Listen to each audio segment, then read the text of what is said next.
Most of the suffering we experience isn't actually from the bad things that happen to us. It's from what we do to ourselves afterward. There's this ancient Buddhist teaching called the two arrows that explains this perfectly, and neuroscience is now backing it up in some pretty fascinating ways.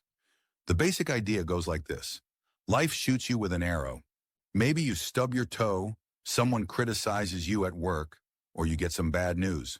That's the first arrow, and it comes from outside. It hurts, no question about it. But here's where it gets interesting. The second arrow, that one's self-inflicted. It's all the mental and emotional stuff we pile on top of the original pain. The worry, the rumination, the catastrophizing, the self-blame. We're basically taking that first arrow and then shooting ourselves with another one. This teaching comes from an ancient Buddhist text called the Salatha Sutta, where the Buddha laid it out pretty clearly.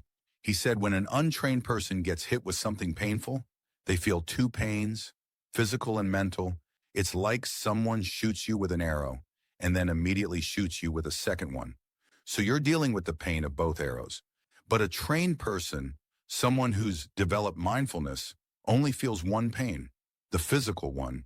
They don't add that second layer of suffering on top. The Buddha explained it this way.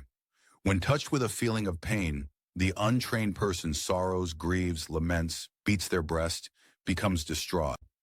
They feel two pains, physical and mental. But the well-trained person, when touched with that same feeling of pain, doesn't sorrow, grieve, or lament. They don't beat their breast or become distraught. They feel one pain, physical but not mental. The first arrow is unavoidable. It's part of being alive. The second arrow is optional. Let's break down what that second arrow actually looks like in real life. Say you're at home and you notice a stack of dirty dishes in the sink that someone left.